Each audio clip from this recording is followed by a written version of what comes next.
আমি আসলে প্রথমেই শক্ত কথাটা বলি। সেই কথাটা হচ্ছে ডক্টর ইউনূস হচ্ছে একটা প্যাথোলজিক্যাল লায়ার। আমি যে কথাটা বললাম, আমার কথার সমর্থনে তো কয়েকটা প্রমাণ লাগবে, যে প্রমাণগুলো মানুষ বিশ্বাস করবে।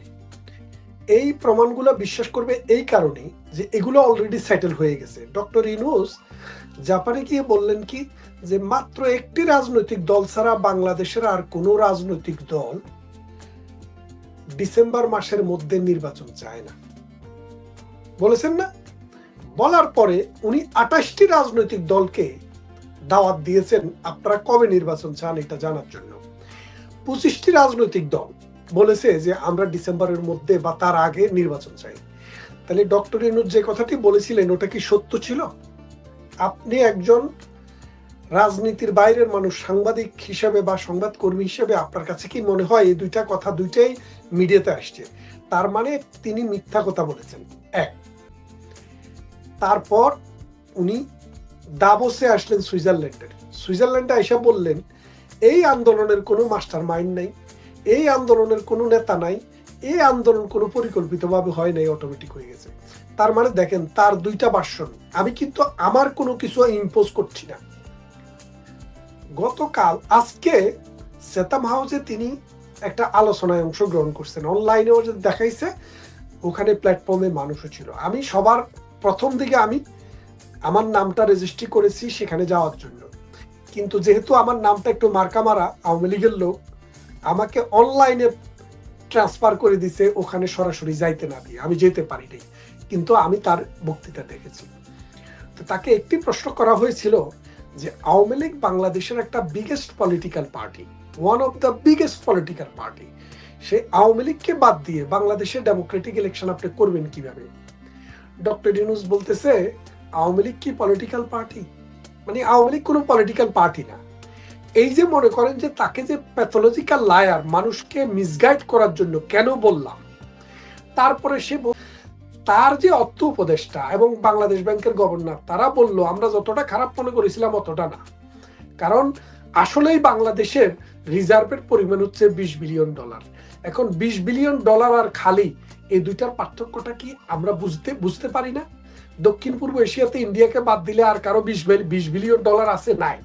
তার মানে আমি কয়েকটা উদাহরণ দিলাম এই কারণে ডক্টর ইউনূস প্যাথোলজিক্যাল লায়ার। এবং সর্বশেষ লাইটা উদাহরণ দিয়ে আপনাকে বলি, ডক্টর ইউনূস তারেক জিয়ার সাথে লন্ডনে এসে একটা আলোচনা করতে চায়। তারেক জিয়াকে বলেছিল যে আমি অনলাইনে আলোচনা করতে চাই, তারেক জিয়া রাজি হয় নাই, বলে যে আমার লগে আলোচনা করতে হলে লন্ডনে এসে করতে হবে, যেহেতু আমি দেশে তোমার কারণে যাইতে পারতেছি না।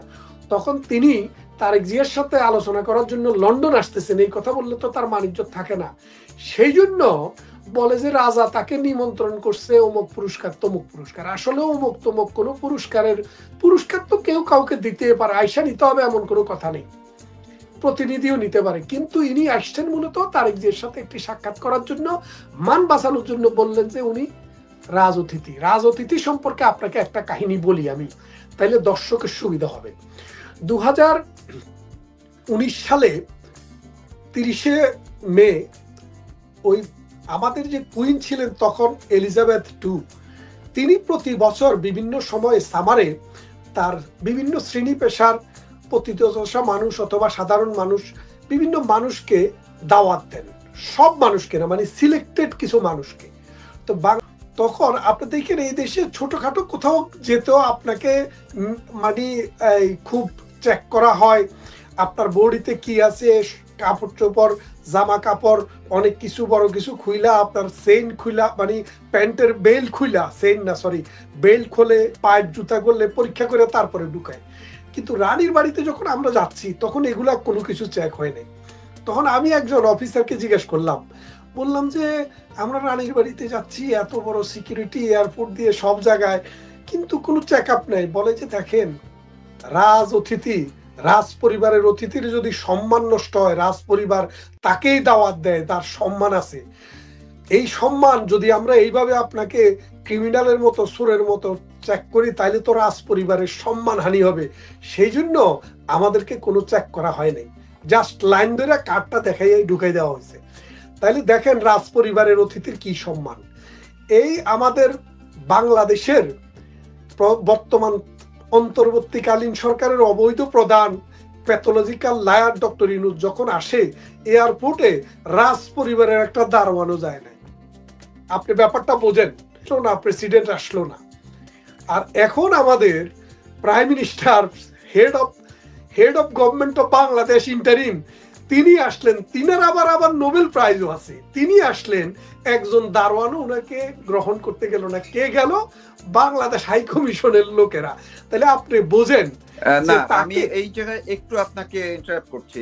ওনাকে এয়ারপোর্টে হয়তো সংবর্ধনা ওইভাবে দেওয়া হয় নাই, কিন্তু আমরা তো দেখলাম বাংলাদেশের মানুষ বা বাঙালিরা তারা রাস্তায় রাস্তায় তাকে অভ্যর্থনা জানিয়েছে, বিভিন্ন স্লোগান দিয়েছে, বিভিন্ন কিছু প্রদর্শন করেছে।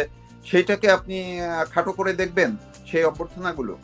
ধন্যবাদ আপনাকে। আমি তো ওই অভ্যর্থনাতে, একটা অভ্যর্থনাতে আমিও ছিলাম। সে অভ্যর্থনাতে ডক্টর ইউনূসের বড় বড় মূর্তি বানাইয়া সেটার মধ্যে মালা, জুতার মালা গলায় দিয়ে সিলেটের লোকেরা, সিলেটের প্রত্যন্ত অঞ্চলে গ্রাম থেকে এক মহিলা নাকি 30 বছর থেকে এক জোড়া জুতা পরে, সেই জুতা পার্সেলে নিয়ে আসছে, সেটা গলায় দিয়ে, এবং মিছিল করছে জুতা মারো তালে তালে ইউনূসের গালে গালে, মানে জুতা মারো ইউনূসের গালে গালে, জুতা মারো তালে তালে। এটাকে আপনি সংবর্ধনা বলবেন? ইটা নিয়ে মানে পচা ডিম নিয়ে গেছে। আমি আজকে মানে ভিডিও করতে গিয়েছিলাম পার্লামেন্ট স্কোয়ারে, আজকে মানে 11টা থেকে 1:30 পর্যন্ত হাজার হাজার মানুষ, ডক্টর ইউনূসের কুশপুত্তলিকা দাহ করা হয়েছে, ডক্টর ইউনূসের মানে তার ছবিতে জুতার মালা পরানো হয়েছে। এইটা, আর তার পক্ষে কয়জন গেছে জানেন? ওই জামাতি সাগুরা 15-16 জন, বড় জোর 30 জন হইতে পারে। এই তাহলে আপনি বোঝেন। এবং পূর্ব লন্ডনে বাঙালিদের আয়োজনে একটি সংবর্ধনা অনুষ্ঠান করার কথা ছিল, বয়ে সেটিও চলে গেছে। আপনারা ইউটিউবে, ফেসবুকে দেখে থাকবেন, শফিক সাহেব লন্ডনে আসছেন, এক ভদ্রলোক দেখা উনাকে ভিডিও করে আর বলে যে কি, বলে যে ডাকাত শফিক, ডাকাত শফিক, বুঝছেন, গণশত্রু শফিক, ডাস্টবিন শফিক বইলা বইলা ভিডিও করছে, এবং এটা এখন অনলাইনে এটা ভাইরাল। তো সেই জন্য বলছি, ডক্টর ইউনূসের সারা জীবনের যত অর্জন আছে এই লন্ডনে সব বিষয়। শফিক সাহেবকে সাংবাদিকরা প্রশ্ন করলো যে ডক্টর ইউনূস কি কেয়ার স্টারমারের সাথে মিটিং করছেন? উনি বললেন যে কেয়ার স্টারমার নাকি কানাডাতে আছে। অথচ আমার নেতা তো, আমি তো লেবার পার্টির একজন কর্মী, ইভেন আমি লেবার পার্টির ওই স্টেপনি গ্রিনের আমি 6 বছর প্রেসিডেন্টও ছিলাম, একটা চেয়ারম্যানও ছিলাম, লেবার পার্টির অ্যাক্টিভ কর্মী ছিলাম আমি, এবং এখনো লেবার পার্টির সাথে আমার ভেরি গুড রিলেশন। নেতারা কে কোথায় আসে, কখন আসে, দৌড়াইয়া যায়, কারণ রাজনীতির মানুষ তো, রাজনীতির সাথে থাকতেই পছন্দ করি।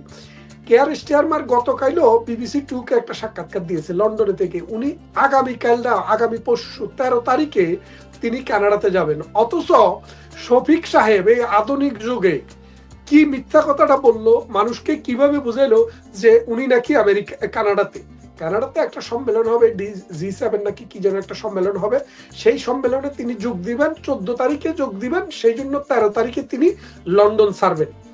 আগামীকাল শুনেছি ডক্টর ইউনূস ব্রিটিশ পার্লামেন্টের স্পিকারের সাথে দেখা করতে ব্রিটিশ পার্লামেন্টে যাবেন। বাঙালিরা আবারও জুতা, লাঠি, অতীত রাজনীতিবিদও সেই ট্রিটমেন্ট পায় নাই। কেন পায় নাই? কারণ রাজনীতিবিদদেরও একটা স্ট্যান্ডার্ড থাকে। ডক্টর ইউনূস বিলো স্ট্যান্ডার্ড হয়ে গেছে। ডক্টর ইউনূসের স্ট্যান্ডার্ডটা এমন নিচে চলে গেছে, বাংলাদেশে যে মানুষটা একদম সাধারণ সাদাসিধে মানুষ, সেই মানুষটাও বোঝে ডক্টর ইউনূসের যুগে কোনো মানুষের স্বাভাবিক মৃত্যুর কোনো গ্যারান্টি নাই। এবং তাকে জিজ্ঞেস করা হয়েছে আজকে, বলছে যে সেতাম হাউসে, বলছে যে আপনি ক্ষমতায় ঘন্টার পর ঘন্টা ঘোষণা দিয়ে প্রাইভেট বাড়ি বঙ্গবন্ধুর 32 নম্বর ভাঙে, আপনি কোনো এই দায়িত্ব নিয়ে কোনো উদ্যোগ নিলেন না, এটা রুল অফ ল এর এটা কোন জায়গায় পড়ে? কোনো উত্তর নেই। কারণ হচ্ছে কি, উত্তর থাকবে কোত্থেকে? এইসব বাটপার শ্রেণীর ক্ষমতা লিপ্সু এবং অর্থ লিপ্সু লোক এবং মিথ্যাবাদী লোকের বলার কিছু থাকে না। তারা কাটায় যায়, ডান দিকে কাটে, বাম দিকে কাটে, উত্তর দিকে কাটে, দক্ষিণ দিকে কাটে। ডক্টর মোহাম্মদ ইউনূস বাংলাদেশ আওয়ামী লীগকে যদি রাজনৈতিক দল মনে না করেন, কোন কোন দলকে উনি রাজনৈতিক দল মনে করেন? আপনার কি মনে হয়? মানে ব্যাপার হচ্ছে দেখেন, উনি বিএনপি কেও রাজনৈতিক দল মনে করেন কিনা আমি জানি না, কারণ হচ্ছে বিএনপি কে উনি দেখতে পারেন না। কি বলে যে একটা গান ধরা পড়ছে ওই নড়াইলে সম্প্রতি, আপনি দেখেন স্নাইপার, এই স্নাইপার রাইফেল নিয়ে ধরা পড়তেছে, সে কিন্তু সমন্বয়ক।